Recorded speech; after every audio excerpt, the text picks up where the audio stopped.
ہم کہتے ہیں کہ جس چیز کا نام شعور ہے، اگر آپ اس پر غور کریں تو شعور چاہیے کیوں؟ شعور جو ہے وہ ہوتا کیا ہے کہ شعور انسان کو حاصل ہوتا ہے اور شعور میں مقصد پیش نظر ہوتا ہے۔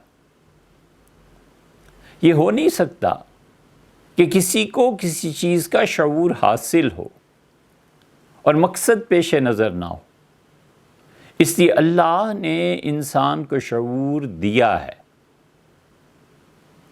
اس سے بھی نیچے اتر آتے ہیں کہ انسان ایک شعوری مخلوق ہے۔ جب انسان ایک شعور والی مخلوق ہے تو اس شعور کا کوئی مقصد بھی تو ہوگا نا، کہ وہ بغیر مقصد کے ہے۔ اگر وہ بغیر مقصد کے ہے تو شعور کس بات کا ہے؟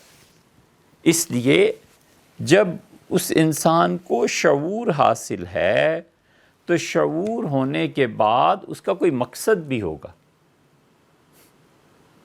اس مقصد کو پورا کرے گا تو یہ شعور جو ملا تھا اس کو صحیح پورا کیا۔ اس مقصد میں ناکام ہوا تو شعوری طور پر ناکامی ہوئی۔ یہ شعور خود بخود آ گیا ہے۔ اس شعور پر فیصلہ کرنا کہ یہ کامیاب ہوا ہے یا ناکام ہوا ہے۔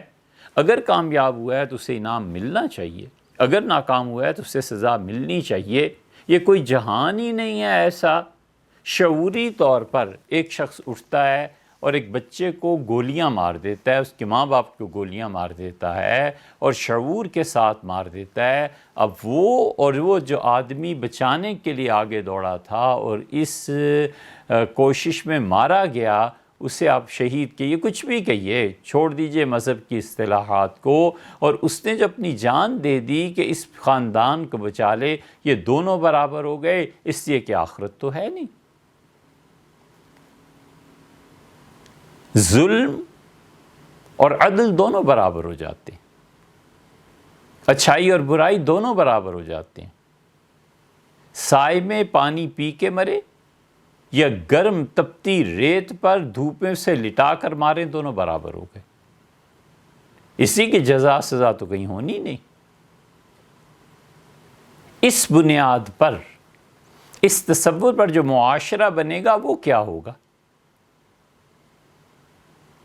اس معاشرے میں شعور کا کیا حال ہوگا؟